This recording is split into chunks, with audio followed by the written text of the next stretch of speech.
Breathing सोबत ह्या सगळ्या गोष्टींनी ते स्ट्रेस आणि एन्झायटी कशी कंट्रोलमध्ये येणार? बरोबर. तर ब्रीदिंग जे आहे ना, तर ब्रीदिंग आपण त्याला श्वासोश्वास म्हणूयात, बरोबर. तर श्वास घेणं आणि सोडणं याच्यामध्ये पण एक क्रिया असते, की आता जसं समजा माझ्या मनात काहीतरी विचार येतात, तर माझ्या मनामध्ये एखादा थॉट आहे की तो मी कोणाला सांगू सुद्धा शकत नाही किंवा मी स्वतःला सुद्धा एक्सप्लेन नाही करू शकत, पण तो मनात येतोय. तर त्या कंडिशनला मी काय करेन, एक लांब श्वास घेईल, एक लांब श्वास सोडेल, इनहेल करेल आणि एक्झेल करेल. त्याच्यास मी इनहेल करेल तर माझा पूर्ण फोकस मी काय करेल की माझ्या इनहेलेशन वरती ठेवेल, की जे थंडी हवा आत जाते, आपल्या भोवती जी असली थंडी हवा ती आत जाते, तर मी याचा फील घेण्याचा प्रयत्न करेल आणि नाकातून जी गरम हवा बाहेर पडते त्याच्याकडे लक्ष देण्याची सुरुवात करेल. मग हळूहळू आपण याला नाडी शोधून सुद्धा म्हणू शकतो, की ज्यावेळेस मी श्वास घेतोय ती हवा पूर्ण माझ्या शरीरात कुठे कुठे फिरते मी याचा शोध लावण्याचा प्रयत्न करेल.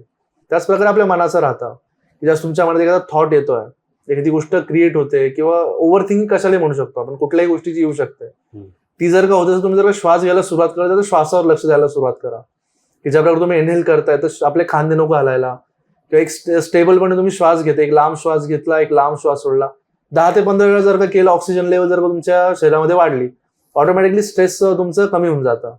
आणि सायंटिफिक रिझन सुद्धा, म्हणजे सायंटिफिकली सुद्धा हे प्रूव्ह केलेलं आहे, की तुमच्या बॉडीमध्ये ऑक्सिजन लेवल वाढायला सुरुवात होते, ऑटोमॅटिकली हॅपी हार्मोन्स क्रिएट व्हायला सुरुवात होते.